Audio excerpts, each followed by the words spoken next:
Hello, my loves. I want to thank you so much for joining me today. I have such a special guest, someone who is close to my heart, who I just love, love, love so much.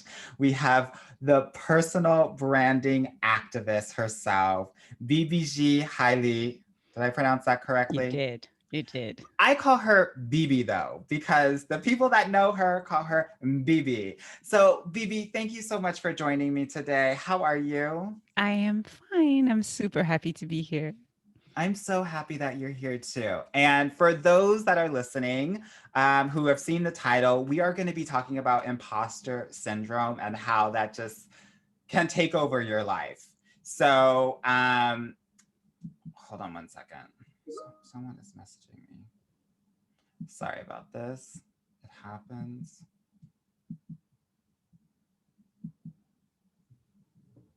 Just cut this. Sign out here.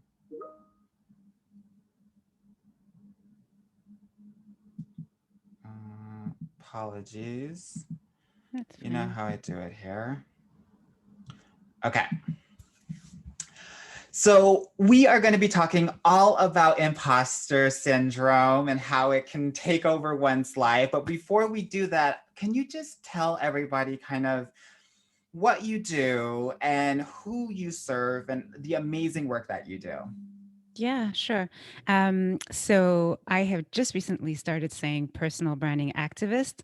Before, I used to call myself a coach. And like when you have shoes that don't fit quite Yeah. right, or you have clothes that are, and I was like, well, I'm not a coach. And then I'm an ex-consultant. So I was like, okay, so am I a personal branding consultant? No, advice. No, I'm an activist. Yeah. And you know why? Because I feel like personal branding is that vehicle that women in corporate and women as entrepreneurs can use to put themselves out there, where they're the ones who are writing their stories. They're the ones who are owning it and who are making things happen for themselves. So, personal branding activists, the women that I work with are typically women in corporate and senior roles. I don't really work with executives, maybe a couple of times, but usually it's women who are senior manager, senior director, VP Yeah. level. And recently, more and more with entrepreneurs, just because I am one and I just really nerd out about Yeah. helping, women put themselves out there. So that's what I do. Yeah. I love that. And how did you get into this work? So it's a bit of a long story. I was a consultant in change management. I Mm-hmm. still have some legacy projects, but when I did work with women after my son was born in 2015, I realized that I really needed communities of women. So Yeah. I built some for myself, and then within those communities, I was supporting women around, interviewing, showing up at work in a way that worked for them. Um, and then when COVID hit, I just didn't feel like going back to corporate. I Yeah. just like all of my energy was turned towards these community of women. Yeah. And so I started getting a couple of contracts, and I'm just really good at this stuff. And I'm also good at it for myself. I have used personal branding to put myself out there, and I believe in it. I believe in women taking their place. And so that's how I ended up in this space. And it's work that I love deeply. Yeah. So yeah, here I It am. sounds like you've been able to be an activist for yourself. That's Uh, exactly it. and I just love that you are able to let us know how amazing you are at what you do. How can, and this is a little bit outside of the topic, but like how can we become activists for our own brands? Like what are some of the things that we need to think about? I think that this is like adjacent to the imposter Yeah. syndrome that we're going to be talking about in this episode, but I just love that name so much and I wanted to I think that the label of activist is so powerful and wanted to get your thoughts on how we can just even in our everyday life become our own activists. I think you're going to love my answer because the answer is boundaries. And the way you put boundaries is by knowing what you are spectacular at. And one of the things that's trips up women is that we feel the need to be spectacular at so many things that we feel like we're not being spectacular at all those things. Yeah. And so we feel like a fraud putting ourselves forward. But I'm really bad at some things, a lot of things. Yeah. But the fact that I'm Same. clear about, yeah, but once you know, like you are an unbelievable coach, the fact that you know what you're good at allows you to say, I'm not good at this. So you're putting boundaries around that and you're saying, I will show off about this because I'm the one who can help you in this space. But if you ask me, and this is my particular case, to manage a project for you, I can guarantee failure because I suck at project management. Yeah. I will forget details. I like details and we just, I don't know how to do details. Yeah. So by being very, very clear about that one or two things that you're super good at, but also not believing yourself when that little voice says, but I'm not good at anything. Mm-hmm. It's those things that you think are so easy for you that come to you like you don't even have to think about it. You're like, yeah, but that's not anything. That's like, can't everybody do it? Yeah. No. No, they can't. So that's I guess the number one place to start is figuring out from where you are speaking. Yeah. Those 1 to 2 things too. Yeah. Yeah. Yeah. I love that. Okay, girl. Well, let's talk about it, right? The big O elephant in the room, imposter syndrome. So, what is it to you, and how do you think about it? And I just want to let everyone know that although she has tooted her own horn a bit in this podcast already, she is the imposter syndrome expert. She is the person that knows the most about this in my life. And that's why I have her on my podcast. So I just want to let you all know that you are going to be treated so much during this episode. This is so meta because as I hear you say that, it's like triggering me. I'm like, but wait a minute, I'm not an expert. I'm sort of interested in this stuff, but I'm not an expert. So this is very good. She is. Do not believe her. She is. She is. Let me talk about what it's not first, if I may. Okay. It's not a lack of self-confidence. A lot of the times people will say, I wish I had more confidence. I wish I was more self-confidence. And like, it's my imposter syndrome talking. It's not the same thing. With lack of self-confidence, you're going to be doubting your ability to do something. Often there is an inverse relationship with experience. So when you start in a job, you lack self-confidence. When you've been doing that job for a year, you have more self-confidence, et cetera, right? With imposter syndrome, it's actually the success and the ability has been demonstrated. So the definition of it is an internal feeling of intellectual phoniness felt by high achieving people when they're faced with a task, despite evidence of success. So you have gotten that promotion, you have gotten that PhD, you have gotten that, like, what you are doing, but you are attributing your success to everything but your competence. You're attributing it to luck. You're attributing it to that amazing team. You're attributing it to being at the right place at the right time. You're attributing to the fact that you spend all night doing it. Anything but the fact that you are competent at this. And then what happens is, what is very particular about it is that fear of being found out. Because you have succeeded, the door has been opened for you. You are in the space. But you are feeling like a fraud. You are feeling like somebody's going to wake up and realize that there's somebody who's not supposed to be in here, and that is me. And it's that anxiety that is typical of the imposter syndrome feeling, right? Because you cannot learn anything that will take it out. Whereas with experience, you can, with self-confidence, you can say, okay, you know what? If I go and I get that data management course, maybe I might be more comfortable in this particular project. Right. Here, you can learn, anything. This is where you see women say, and this is an equal opportunity employer, so men feel it just as much. I'm just more used to working with women. But women will say to you, I'm going to get another certification. I'm the queen of certifications. I have degrees, I have certifications, because every time I'm like, Yeah, I'm not ready yet. I'm just going to go and get certified. Yeah, I'm not ready yet. I need a PhD. I need a second PhD. Yeah. This is not good. This was like a project. Now I need the research, you know? You So, spoke about men, but I feel like women have this like more often or frequently just based on society and programming. yeah. Would you agree with that? Yeah, yeah. Yeah. So the prevalence, if I may use that Uh-huh. term, is the same, but it's the intensity that is different. And the Mm. reason for it is im- imposter syndrome for women comes to sit on like this fertile bed of societal, cultural, historical confirmation of our not enoughness. Hmm. I think about imposter syndrome as a feeling of not enough. I'm not funny enough. I'm not experienced enough. I'm not competent enough.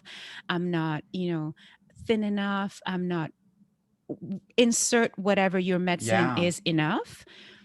But then when society reflects that to you also, it's just like this, love fest. Like I think of this of myself and then society thinks this of me. And so then, hey, it confirms this not enoughness, right? Yeah. And I think that is partly why it's more intense for women and traditionally marginalized groups, Yeah. because society says the same thing as our inner critic. Yeah. Um, so let's talk a little bit because I think that we've concluded that everyone has this, even if it isn't as intense, right? How do we act or behave when the imposter syndrome is present or in the room with us, let's say? I'm laughing because half of your audience is going to be like, "Oh my god, I have it." It's Me. not a disease. I'm sorry. It's not a virus. It's not, maybe it's a pandemic. Who knows? I just feel like it's always been there, right? But I think that this kind of word Thoughts. now, right? This imposter syndrome is so big out there now. Yeah. And people are becoming more aware of it. And that's one of the reasons why we're talking about it, because I think it's a present in so many parts of our lives, not just work, but also in our dating and romantic life. But we'll definitely talk about that later. So yeah. Um, so the way it shows up is I like to think about it as hiding behavior. And so this hiding behavior is we try to not be in the light, not be so that we're not found out. So we Yeah. will procrastinate when we have something to do because we're like, oh my God, someone is going to see that I'm not good at this. And so we sort of circle and we don't do the work. And the Yeah. danger with procrastination, and I'm the queen of it, is that procrastination leads you to a space of adrenaline. And a lot of us do our best work on adrenaline, right? So the Yeah. behavior sort of feeds itself because you then succeed because you are so, pumped full of that. Oh my God, I have 3 hours left to, write this paper. But the problem is it then feeds into, if anybody knew that I wrote this paper in only 3 hours, it would confirm how much of a fraud I am. So you're just in Yeah. this self perpetuating loop, right? Then you have like other hiding behaviors where we will keep changing. We'll keep changing our job. We'll keep changing our business model. We keep Our changing our city will be PhD, our moving. Yeah. city. Yeah. You're just dodging that light. Um, so if you, I may just give you a little anecdote. Please. I've been an entrepreneur for most of my life. I tried the corporate gig once or twice and I was like, nope, this is not for me. And the story I was telling myself about it not being for me is that I'm too independent. I don't like people to do my review, my annual review. I'm like, nobody's going to tell me the way that I should learn and develop myself. Right. And, No one gets to judge me. no one gets to judge me. And then when I started doing research on imposter syndrome, it was like number one up there, where people who suffer from this want to stay away from that spotlight and from judgment and from people telling them that they might not be as good as they think they are and that they will live it as a failure. And so what I thought was my autonomy, my liberty, and look at me, this free spirit, was me dodging people's judgment. So I found that like an interesting Yeah. realization to have. The other behavior we might have is we don't finish things. And the reason you don't finish is, again, if you don't launch your project, if you don't launch your product, no one can judge you.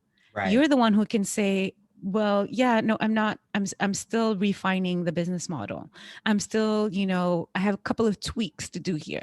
Like imposter syndrome does not deal well with an agile model, right? Like this half, we're going to put something out there and then we're going to tweak it and improve it.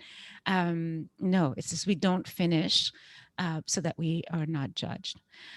As an entrepreneur, we might undercharge because we undervalue. I'm not an expert enough. I couldn't be charging this level of pricing. Or when we're getting a corporate job, we don't negotiate as hard as we really Hun- should or want to Yep. because, yeah, Yeah, same thing. that's absolutely. It's exactly the same thing. We'll take the first thing that is offered to us because we're like, we We don't don't want to expect be that we found can. out. Exactly. Yeah, yeah. Exactly. So those are some of the behaviors that you will typically add that you're gonna have to cut that out, that we Yeah. will typically see.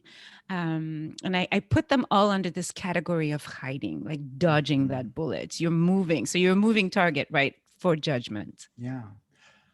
You mentioned this a little bit, but I want to talk a little bit more about this because I think that this is really important and how imposter syndrome creeps up with women and minorities specifically.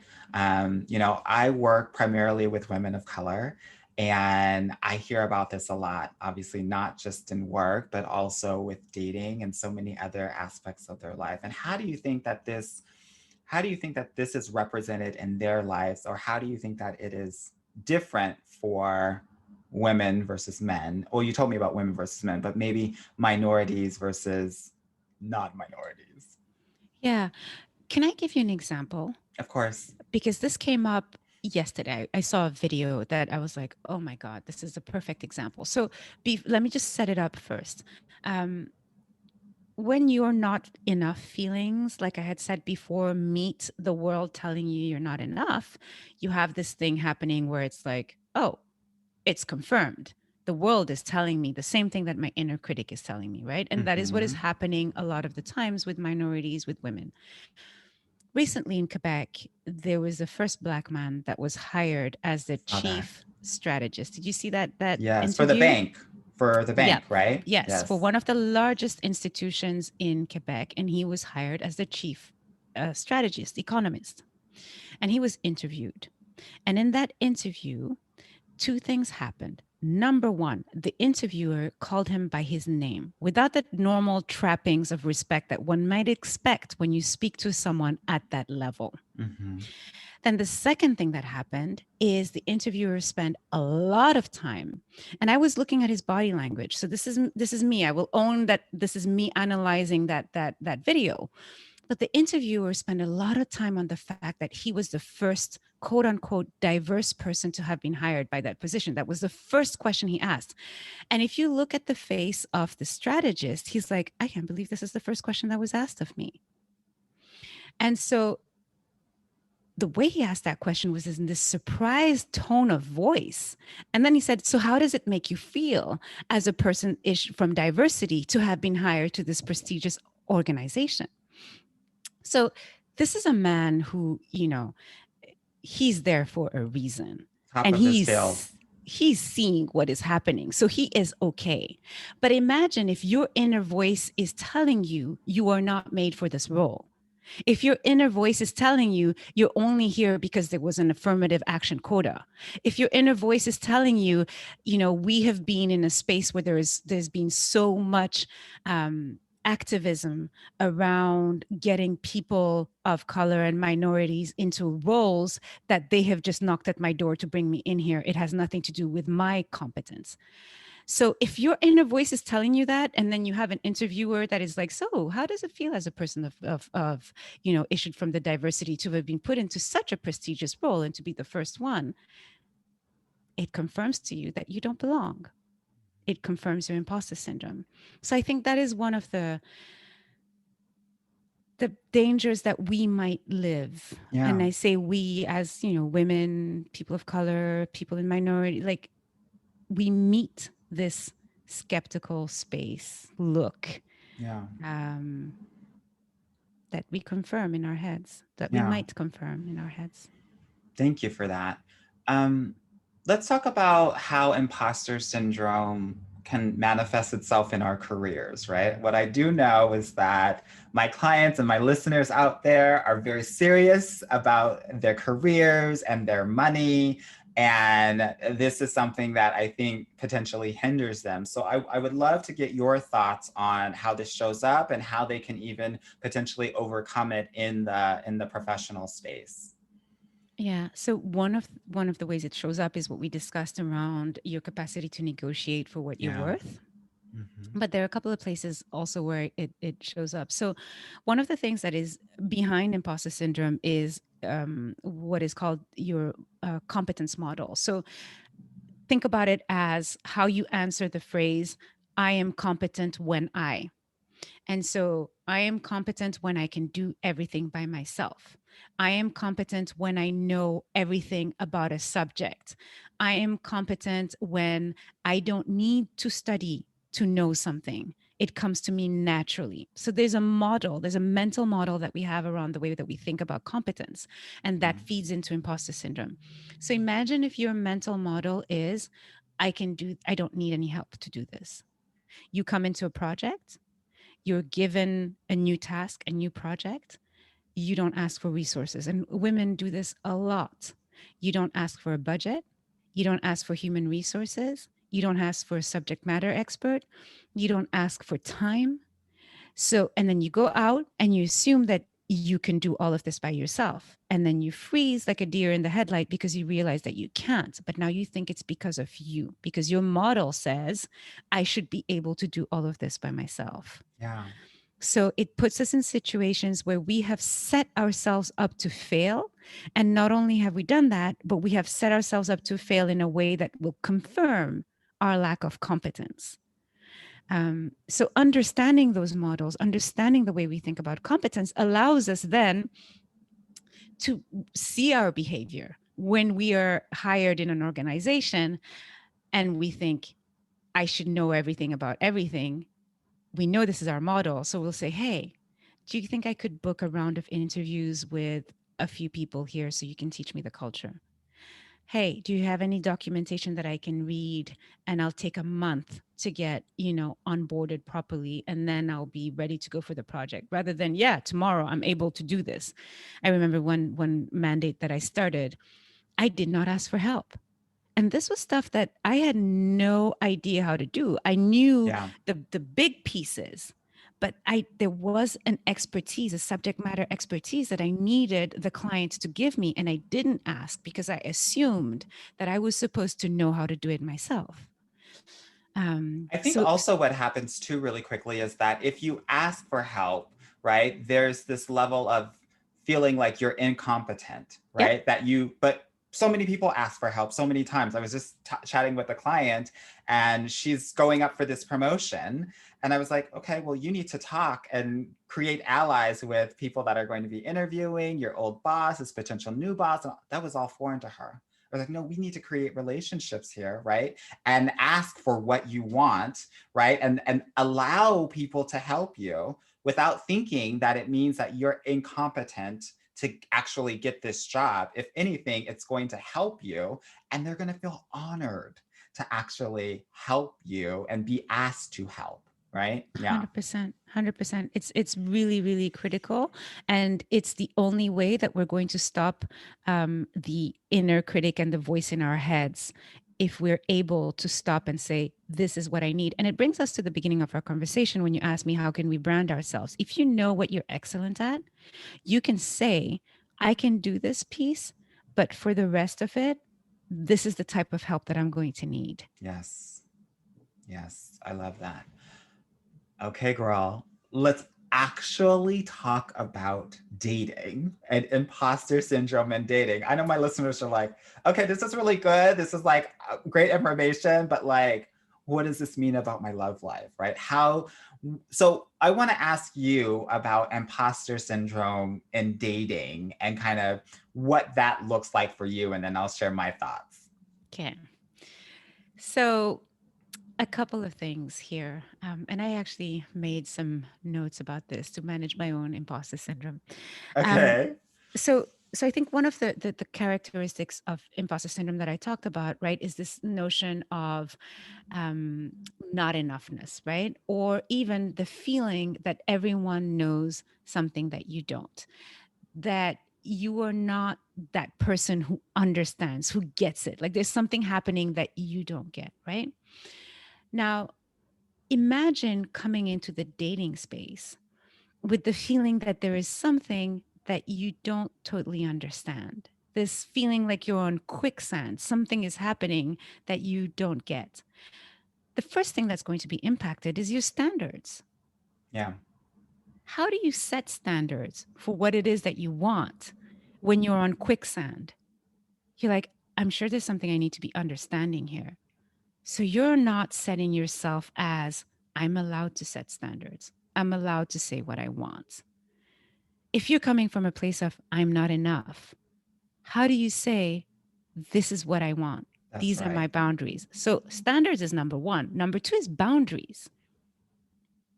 How do Well, you let's set? talk about standards for a second because I Okay. think this is so critical, right? That if you are thinking that you're a fraud, that you are not lovable, right? That the just because you haven't had a consistent boyfriend or a long-term relationship that you are unlovable, then your whole threshold is so much lower than it needs to be. And then it's like a perpetual, it's a cycle, right? It's like I keep on attracting these not so great guys because I'm using my history that maybe isn't super, full as an indication of my potential, my love Yeah. potential, my lovable potential, all of that. And so I think standards are so important because some of us will actually accept lower than what we know of ourselves to be because we would rather have something and feel like we've done something, we've accomplished something, when deep down inside we know that we're being an imposter, even in our own love life. Yeah. 100%. And part of that, what will happen with those standards is, again, it's self-perpetuating, because Mm-hmm. you take somebody who's much lower than what you would want for yourself. And I'm not talking of them as being low as a person. It's just you. This is not your standard of what your How they show expectation up in the world and for what you. you Exactly. need in your life. Yeah. Exactly. But so because you're feeling this way about yourself, when this relationship tanks, because it will, what do you say to yourself? I cannot believe this person. I let this person in my life. That's not what you say. I wonder what I did wrong that this failed. I I, wonder I what I want could to have just I done want to stop you differently. there because you said failed, and I think it's important to understand that if you are entering into a relationship with huge imposter syndrome and not showing up as your full self, super vulnerable, and talking about, as you noted earlier, the things that you're not great at and being vulnerable and sharing all parts of yourself, ultimately your relationship is going to fail. It's Bibi is 100% correct, right? That like we cannot allow ourselves to kind of navigate our relationships with this I'm not enough. They're gonna find me out, right? And once they find me out, they're gonna break up with me because you're going to be representing yourself in a way that is not true to who you are. And what I do know is that if you are doing that, they're never gonna be able to love you because you're not showing up as you. 100%. 100%. And I mean, the logical next one is boundaries, right? Yeah. You know, you and I have talked about this so much, and boundaries is a space of learning for me, very much so. But how do you set boundaries if you're struggling with imposter syndrome? How do you set boundaries if you feel like you're not enough? How do you say to somebody, this is no, this is my limit? I remember having gone on a date, one particular date, where he was an hour late. And I didn't ask myself if that was a problem. Mm. Literally didn't. And it's in hindsight that it was like, girl, what just happened there? Somebody showed up an hour late and you did not ask yourself if that was a problem. So the setting of boundaries is something that will be really, really impacted by the way that you think about yourself and whether you think you're enough or you're not enough. Totally true. And also, sometimes you're going to have to set those boundaries before you actually figure out that you are enough, which is so hard, right? And I think that's my value add for so many of my clients. I'm like, no, we're setting these boundaries and you're going to catch up to the boundaries, right? As because what will happen is that when you set those boundaries and you actually see people following them, you start to have physical proof of possibility that, oh, I'm worth this. I'm enough to have these boundaries because people are following them. All I had to do was just set them up, Absolutely. right? So it's important to realize that, like, it's not one of these things that, like, one of these days you're just going to feel like you're everything and, like, now I can set my boundaries. You're going to have to set your boundaries well in advance. That's how the order of this goes. And people don't do 100%. that. They're 100%. waiting to work on themselves. They're waiting to, like, get their shit together. They're waiting to, like, when I'm together and I'm not a hot No, mess, it's not. that's when I'm gonna, like, come in and I'm gonna kill it and I'm gonna get It's my not a man and all of cognitive that. process. It's Mm-mm, not a process that not happens at in your all. head. It's not a cognitive process. It's one where, and this is, in the dating space, but in any space, it's one where you do not believe, and I'm saying this from a place of love and self compassion, you do not take for granted the chatter that's going on in your head. Yeah. You do not take it for granted. And what that means is when it is telling you one thing, and then a coach like you will say, look, trust me, no, you do this, you do it, and then it demonstrates another option to you. And so you see that there is more than one possibility, That's more right. than one reality. And you can be like, you know what? The reality of waiting 1 hour for this fool to show up is not one that I want to like continue entertaining. Yeah. And now you have an option because you have tested reality B that feels much better. And then what does that do? What that ultimately does is it puts into question all of the other crazy, shitty, non-serving thoughts that you may have and gives you possibility, gives you expansion to have a new reality, Yeah. right? Or at Yeah. least be open to seeing a new reality, which I think is transformational, It is. right? It is 100%. The very idea, and this has been transformational for me. The idea that the fact that you have a thought in your head does not mean that there needs to be an action related to that thought Yeah. is absolutely transformational. It's not because I think that I am not enough that I need to act upon it. I can question it. I can be like, well, Yes. what if I was? What if that's not true? What if That's he's it. the one who's the biggest loser in town? You can edit that if you want. But what if No, he's the one who's girl, a we're not problem? editing that. He's probably the loser. You know what I'm saying? So once that thought creeps into your head, now all of a sudden you're like, whoa, whoa, whoa, whoa, I need some time because there's a lot of questioning that I need to do around the things that I was taking for granted and Yeah. I was taking for fact. Yeah. And now, like you said, you have options. Yeah. And this applies to dating, but the truth is, Everything. the work that I do with women is around seeing those possibilities for themselves in the workplace and in putting themselves out there. Yeah. I think part of imposter syndrome in dating also relates to the fact that I think a lot of people will either like self shame or they're always thinking it's their fault, something that they did that actually messed everything up. And it's my fault because I didn't do X, Y, and Z. And part of dating is realizing that there are there are parties, there's not just you involved in dating, right? That oftentimes it's the other person or it's both of you, right? It's not always just you. It's kind of egotistical to think that it's all because of me that, this didn't work or he didn't call or he didn't text me or he didn't show up for the date on time. No, it's really on him, right? And I think that to be able to kind of put some distance between yourself and the situation and the other person is so important in realizing that not everything is your fault, which means that you don't have to be the imposter, right? Not everything is about you. That's Like you right. said, like Yeah. not everything is about you. Yeah, yeah. It's an important lesson to learn. And I think that a lot of, specifically a lot of women, um, do make it about them, Yeah. are saying, it's because I said this that it's not working out. It's because I did this. It's because I didn't text really quickly that, girl, you can't do the wrong thing or say the wrong thing to the right person. I truly 100% believe that. And doesn't matter, right? What you did, right? As long as you're able to communicate that and actually come to the table and be able to connect and be vulnerable and actually talk through a variety of different things, that's what this is about. This isn't Yeah. about the things that you did or that thing that you said or whatever like that.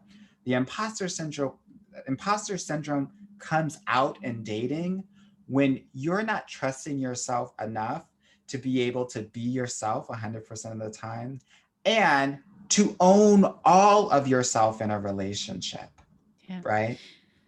Can I jump in there, Of course. Anwar, for one particular thing? You talked about vulnerability.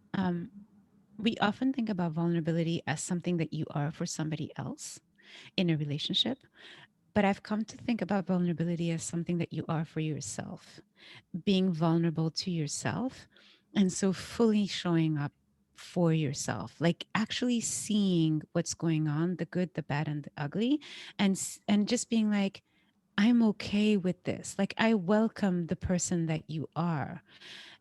Before you can put yourself in front of somebody and be vulnerable with them, it's again that self awareness thing, right? You have to Yeah. be vulnerable to yourself. And I have found in my own um, journey that that is what was the hardest thing.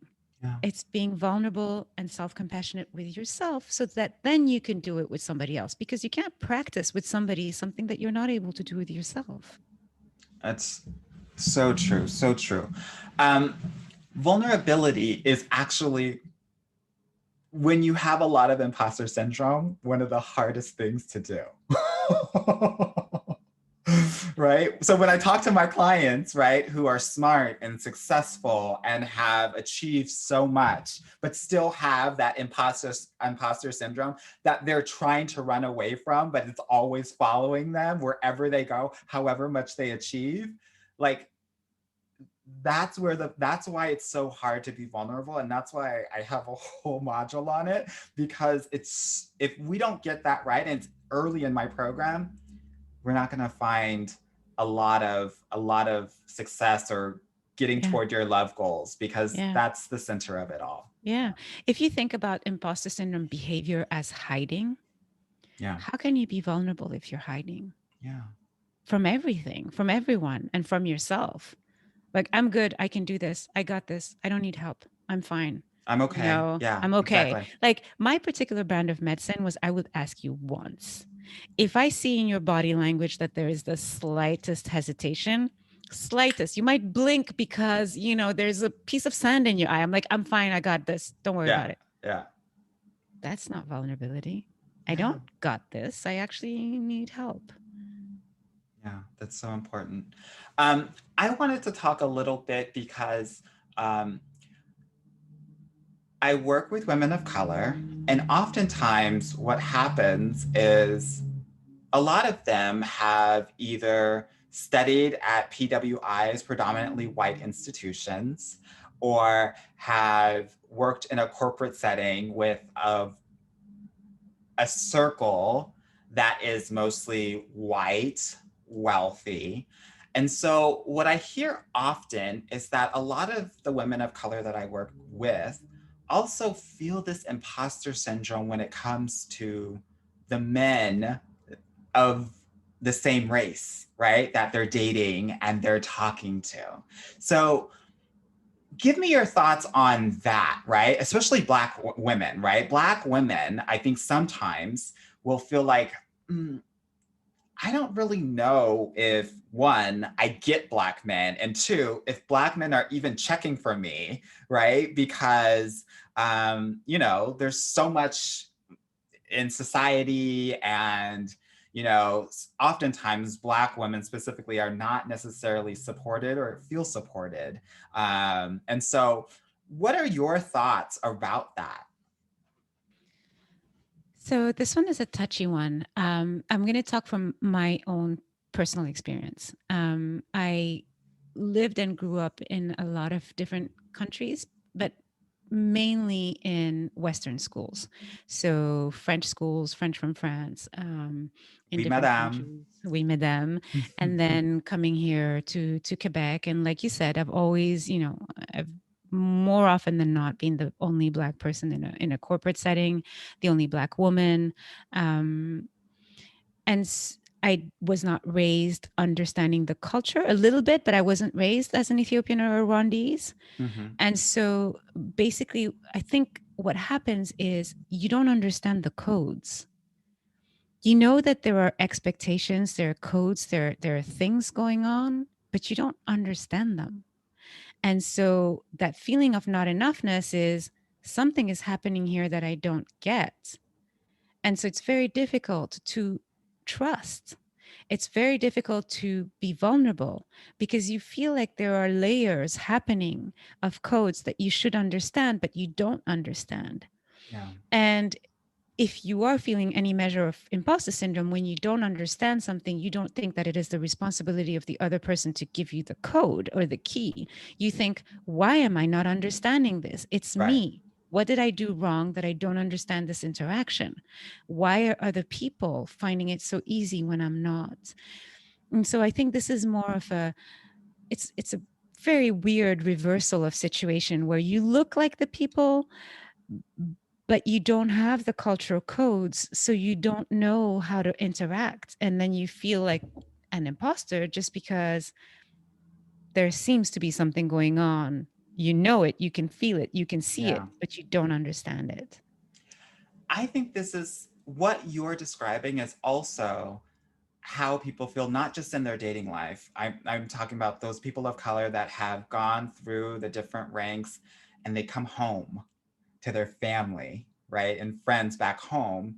And they've almost, this sounds really shitty, but I think people will get it at home. They've almost graduated from their family a bit. So going back home, at least I'll speak about my personal experience. Went to boarding school. Then when I would come home, it'd be like, this is weird. This is different. This isn't my life.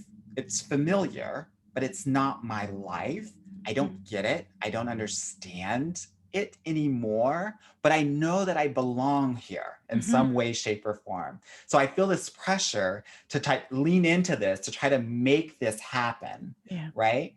And one of the reasons why I was bringing this up, because I think it's important, and one thing that I want to just say in this podcast is that for women of color, I want you to be dating all kinds of men. I don't want us to feel limited that we have to date specifically in our own race. And I know there might be some people that are going to be pissed that I said that. I don't really care. I am focused on getting my ladies love, whatever it looks like, because I know that the majority of the time it doesn't look like the way that we idealized it to look like. I'm focused on you finding someone that's going to be there for you and support you.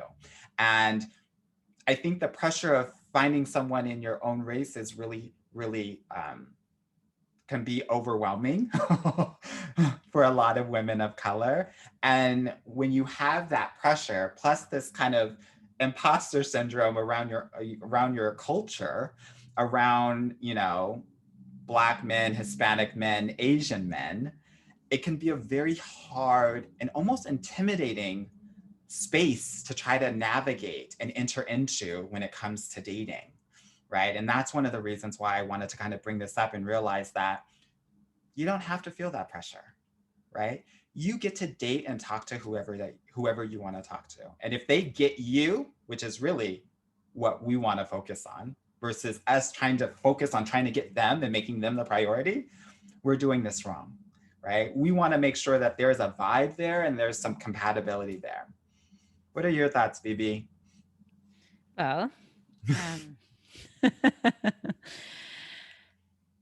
so I do tend to date primarily Black men.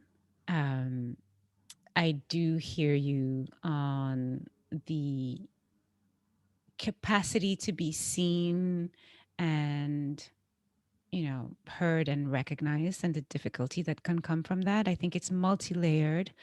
There are so many different experiences that come from Yeah. there. Hmm. And I think part of the way to navigate that is, at least my journey is understanding what I want and what I need to create around my own experience, boundaries, comfort levels, standards, so that I can go after what I want without compromising who I am and my self worth. Yeah. I think there's space for everybody, but the problem is when we go at it from a place of not enoughness. That is what I'm trying to avoid. To feel like I'm not enough in any kind of interaction. Yeah. Once I have that clarified for myself, then it's about the work of creating a trusting, interaction with a man, and for me, preferably a Black man. Um, but But yeah, it's girl, layered. you can find that anywhere. This is what I'm saying. I know, Okay, I hear okay. it. Okay, so we've talked so much about imposter syndrome. Let's talk about how we can start to overcome it, right? Because I feel like this obviously can be a hindrance for a lot of people, but there are ways in which we can overcome this and we can succeed and thrive. And so I wanted to ask you, what are the ways in which you work with your clients to help to overcome this? So it's very strange to hear someone say that the cool thing about imposter syndrome is that it's one of those that once you see it, you can't unsee it. When I give webinars or talks describing the behaviors and describing like the competence model, people are like, oh my God, I get it now. And Mm-hmm. just the I get it now turns on a switch that makes them do and think differently. So, number one is at least understanding what is happening for you so that you can pattern interrupt. Yeah. Um, there are some behaviors that you're going to want to change. And like you said, you have to do the thing first and then believe the result that you see. And that's So, going to one, feel weird. it's That's going to going to feel feel, really weird. yeah. Anwar, I talk to myself.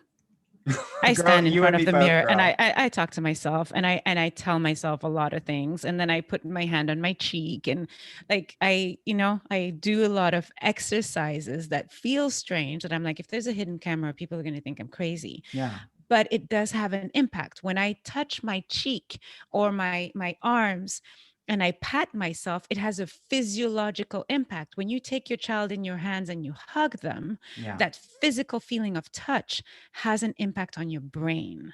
And so when I'm feeling triggered, I will put my hands on my cheek and I'll say, are you okay? Mm. Everything is going to be okay. What's going on? And so I have that.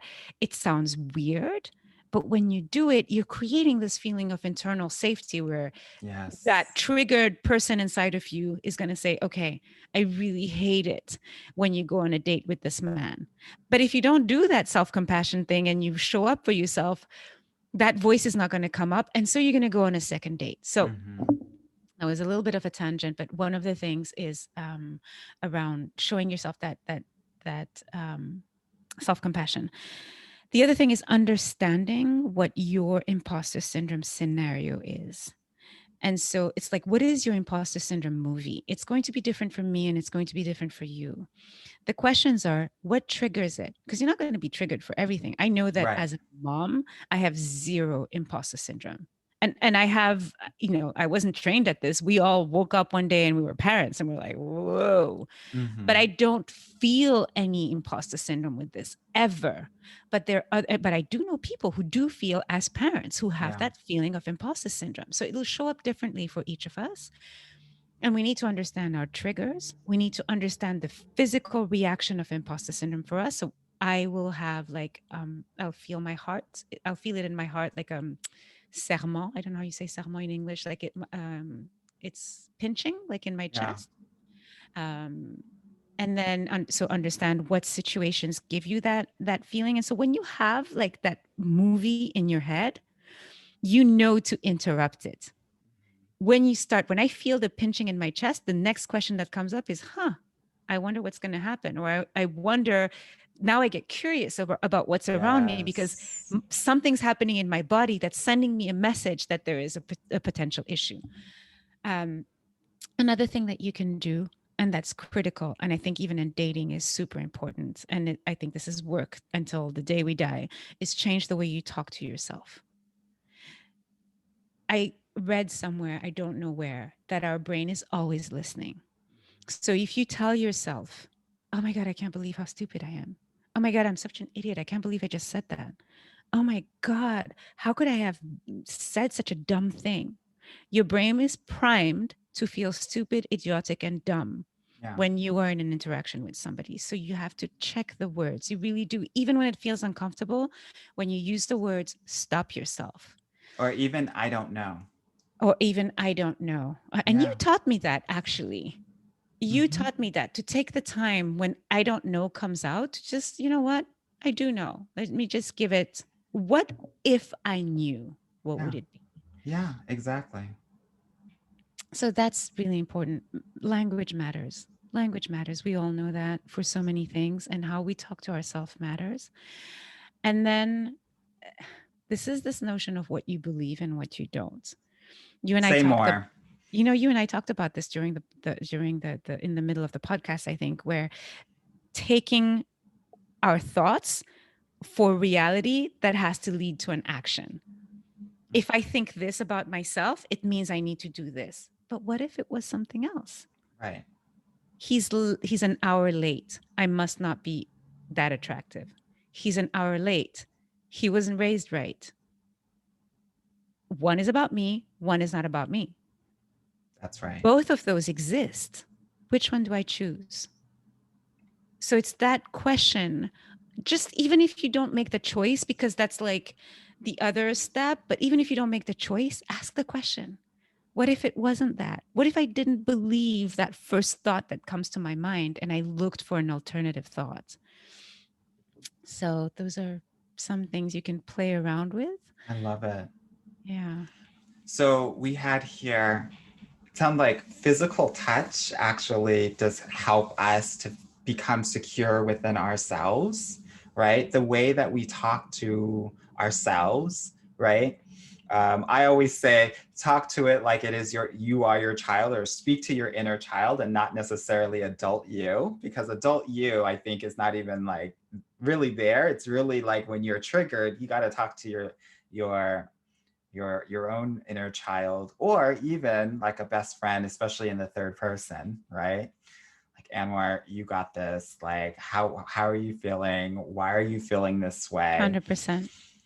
Understand your body roadmap and understand where you are feeling triggered when imposter syndrome is starting to come up. For me, it's my Yeah. stomach, right? It's like the left side of my stomach. I know, like, okay, something's going on here. I've got to Yeah. figure out what's going on. Yeah. And I'm always asking myself, okay, why am I feeling this way? What's Mm-hmm. going on?